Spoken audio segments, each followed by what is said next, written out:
Narito na ang numero 1 pagbabalita sa radyo na araw-araw.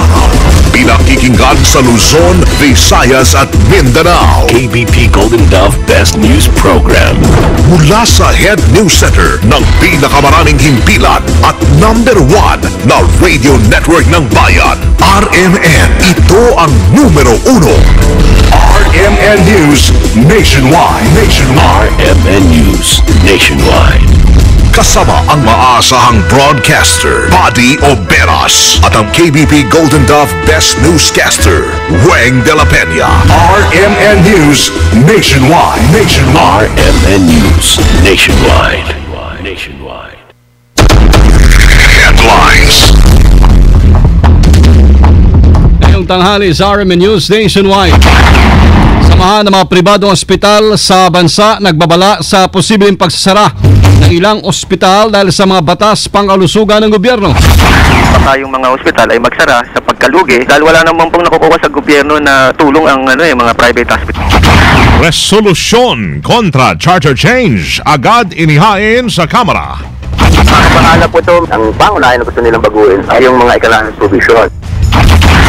Freedom of Information Bill na hindi nakalusot sa nakalipas na 15 Congress muling isinulong sa Senado. Ang Pilipinas kabilang sa mga pinagpipiliang venue sa World Youth Day sa 2015 at 2016. Balitang negosyo, tone-toneladang atswete iluluwas sa Vietnam. At abroad dun ho sa Peru, 16 patay sa tumihayang bus. Buong bansa sa boses ng balita. RMN News Nationwide. Ang pinakamalaking mga balita abot sa bawat Pilipino saan man sa bansa. RMN News Nationwide. Mabuhay Pilipinas, tanghali po ng Huwebes, July 11, 2013. Ito ang numero 1 RMN News Nationwide. Ako si Buddy Oberas. Ako naman si Weng de la Peña. Tayo po ay live na live sa DZRS 1179 RMN sa Sorsogon, DWAR 103.9 RMN Palawan, DYHB 747 RMN Bacolod, sa DXBC 693 RMN Butuan. Live din tayo international, www.rmnews.com at WRMN New York, USA. At sa lahat po natin mga number 1 AM station sa buong bayan.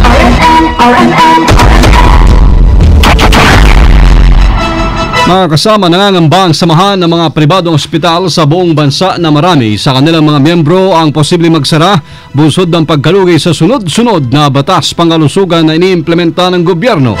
Tatandaang pinirmahan na ni Pangulong Noynoy Aquino ang Universal Healthcare, kung saan lahat po ng mga Pilipino may kakayahang magbayad o wala ay miyembro na ng PhilHealth. Habang kamakailan lamang ay nagdagdag ang gobyerno ng 23 costly diseases na covered na ho ng PhilHealth, tulad dyan ang cancer at kidney transplant.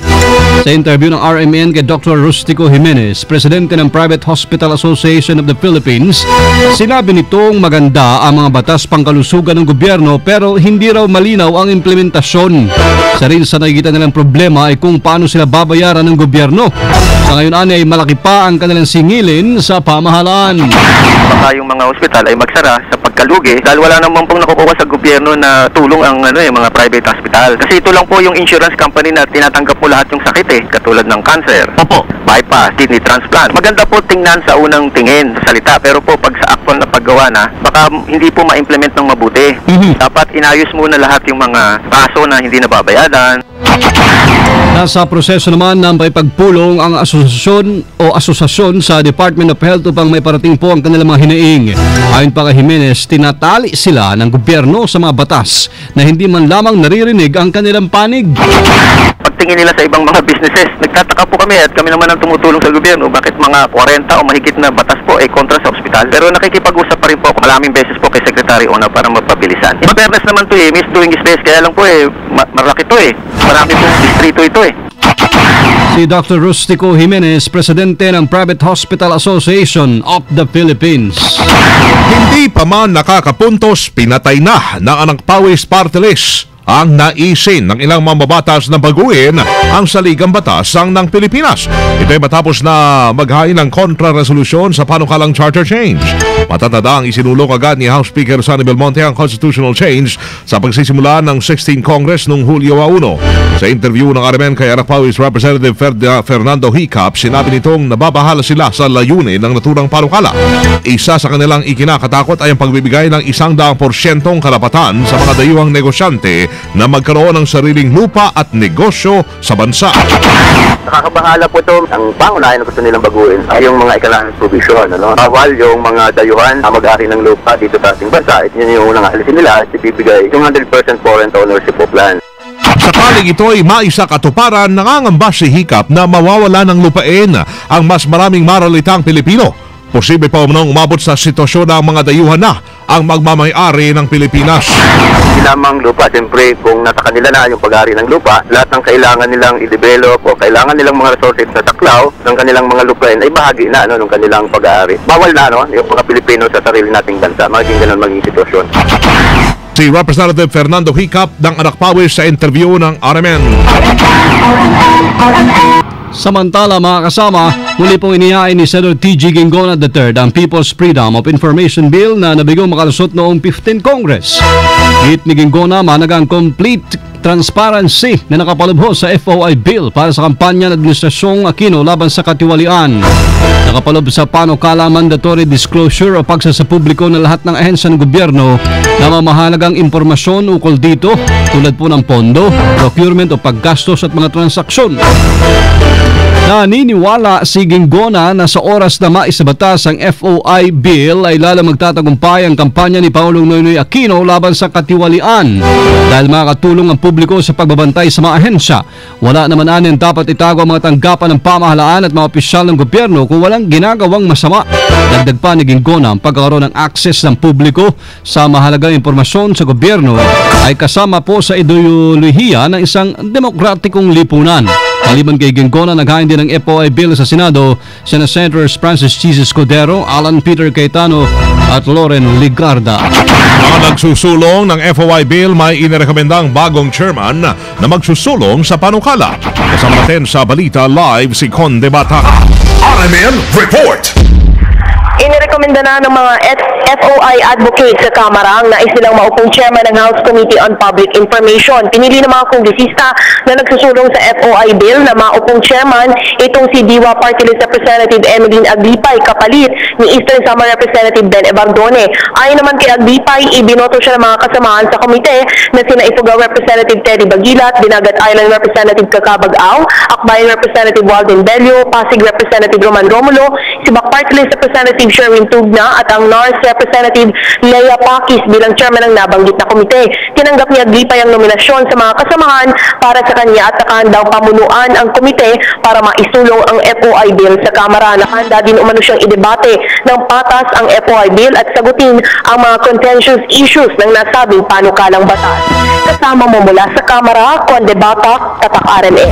Radyo mo nationwide! Kasama isang Pilipinas sa pinagpipilian bilang posibleng maging venue muli ng World Youth Day para sa taong 2015 at 2016. Yan ang inihayag ni Catholic Bishops Conference of the Philippines, Episcopal Commission on Youth, Chairman Masbate Bishop Joel Bailon.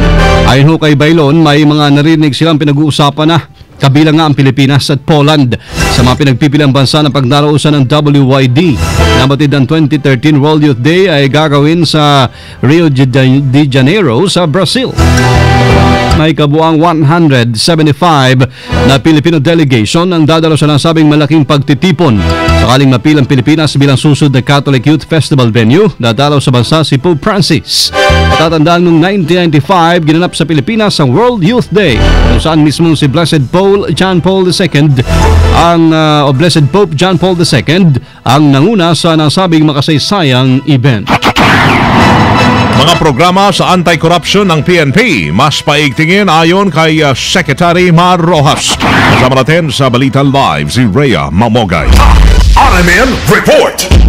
Puro Gido sa DILG Secretary Marojas na mas paiting ng mga kasalukuyang programa ng PNP para maiwasan ang korupsyon sa kanilang hanay. Makarang lumabas sa survey Global Corruption Barometer na number 1 ang PNP sa pinakakorap na ahensya sa bansa.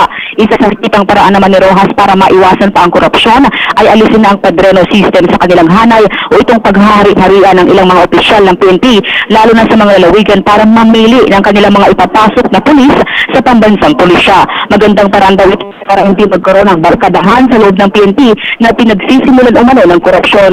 Maliban pa dito patuloy din umano patutunguhan ng PNP ang mga pangangailangan ng kanilang mga pulis upang hindi na umano makaisip pa ang mga ito ng mga osala. Sa huli sinabi pa ng Kaliw na welcome sa kanila ang resulta ng survey upang kung may dapat baguhin sa PNP ay mag-iso ang hanay na ito at gumawa agad ng aksyon. Kasama mo sa Kampo Krame para sa DXL 558, Rhea Mamogal, Tatak, RNN. Radyo mo nationwide. Halos 150 naman ang mga empleyado ng NBI mawawalan ho ng trabaho. Kasama natin sa Balita Live, Angel Ronquillo. RMN Report. Tinatayang aabot na sa halos 150 empleyado ng National Bureau of Investigation ang mawawalan ng trabaho. Ito ay makarang aprubahan ng Department of Budget and Management ang kanilang rationalization plan. Sa ilalim ng nasabing plano ay tatanggalin na ang 8 key divisions ng NBI kabilang na ang Office of the Assistant Director. Ang rationalization plan ay busod na rin ng EO number 336 si dating Pangulong Gloria Macapagal Arroyo. Mula sa 1,979 na empleyado ng NBI ay magiging 1,831 na lamang ito kapag naisakatuparan ang naturang plano. Kasama mo sa lungsod ng Maynila para sa DZXL 558, Angel Ronquillo. Tatak, RMN. Radyo mo nationwide. Patukala para mapababa ang bilang ng mga naninigarilyo inihain sa Senado. Kasama natin sa Balita Live si Grace Mariano. RMN Report. Inihayag ni Senator Franklin Drilon na puspusan ng pamahalaan na mapababa ang bilang ng mga naninigarilyo sa bansa na siyang target na ipinasangsin tax reform bill nitong 16th Congress. Para mas lumakas pa ang kampanya ng pamahalaan ukol dyan, ay inihain naman ni Drilon para sa kapasok ng 16th Congress ang Senate Bill No. 499 o Picture-Based Health Warning Act of 2013. Inuobliga ng nabanggit ng panukala ang paglalagay ng larawan sa bawat pakete ng sigarilyo na nagpapakita ng makakarimarin na epekto sa kalusugan nito. Sa pamamagitan na anya nito ay mas mauunawaan ng publiko kung gaano kalala ang epekto sa kalusugan ng naturang bisyo. Isa sa basehan ng panukala ni Drilon ang pag-aaral ng Center for Disease Control sa Atlanta na nagsasabing 25% ng mga na-survey na individual sa 14 na bansa ang nagsasabing mas apektado sila ng mga larawan o graphic warning sa sigarilyo. Kapag naisabatas ang nabanggit na panukala ay pagbumulsahin ng 1 milyon hanggang 20 milyong piso ang mga kumpanya ng sigarilyo na lalabag dito at pagkakakulong na hanggang 6 na taon. Kasama mo sa Senado, Grace Mariano, Tatak, RMN. Radyo mo nationwide. RMN News. Panahon. Kasama sa weather, lalo pa lumakas ang tropical storm Waning habang patuloy nitong tinatahak ang direksyon pa Taiwan. Ang sabi ho ng Pag-asa, taglay na ni Huaning ang lakas na ang hangin na abot sa 185 km per hour malapit sa gitna ho nito at may pagbugsong 220 km per hour. Huling namata ng bagyo sa layong 810 kilometro ng silangan ng Itbayat, Batanes at kumikilos ito pakaluran hanggang kaluran sa bilis ng 20 kph. Ang public storm warning signal number 1 ay nakataas pa rin sa Batanes Group of Islands. Kaya naman pinagbabawal po ang paglaot ng mga maliliit na sakyang pandagat sa northern at eastern seaboards ng Luzon. Nasa ang lalabaso ng Philippine Area of Responsibility ang bagyong Waning Sabado ng umaga na. RMN News. Negosyo. Sa kalakalan natin mga kasama, sa magandang balita ang hatid ng Department of Agriculture sa magsasaka sa bansa. Ito ay ang nakatakdang pag-export natin ng 20 metric tons ng atsuete sa bansang Vietnam. Una rito ay tinatayang 400 sako ng buto ng atsuete ang pinadala sa Vietnam na nagkakahalaga ng 1.3 million pesos. Kinumpirma ng DA na nabibili nila ang mga buto ng atsuete sa mga magsasaka sa halagang 45 hanggang 50 pesos kada kilo. Karamihan sa mga ito ay nagmumula sa mga magsasaka sa barangay Dato Ladayon sa Arakan, North Cotabato at saka po dyan sa sitio Kibalang sa barangay Marilog sa Davao City. RMN News Abroad. Sa Peru, may 16 ang namatay matapos tumaob ang isang pampaserong bus sa katimugang bahagi ng bansa. 15 pa ang sugatan sa naturang pangyayari. Patuloy pang inaalam ho ng mga otoridad ang dahilan ng aksidente. Una rito itong July 1, isa pang bus ang nahulog sa kapital ng Peru kung saan 19 ang nasawi at 15 ang nasugatan. Tayo mga kasama mula sa inyong RMN News Center, Makati City, Metro Manila, Philippines. Inyo pong narinig ang numero 1 ng RMN News Nationwide ngayong Webes, July 11 na, 2013. Ang mga taga-Naga, susunod na dyan si Ed Ventura sa RMN News Diretso Balitang Naga sa DWX 91.1. Panoorin po ang aming naging pagbabalita ng alas 12 ng tanghali. Sa YouTube, i-type lamang ang RMN News Nationwide. Thank you Lord. Muli po tayo nagkasama-sama. Salamat po sa inyo naging panahon sa amin. Sama nyo sa serbisyo publiko.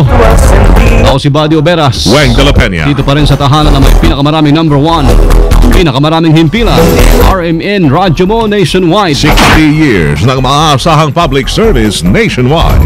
Pinakamalaking mga balita abot sa bawat Pilipino. Saan man sa bansa. RMN News Nationwide. Alas 12:16. Mahal, may bago na naman daw benepisyo ang PhilHealth para sa OFW na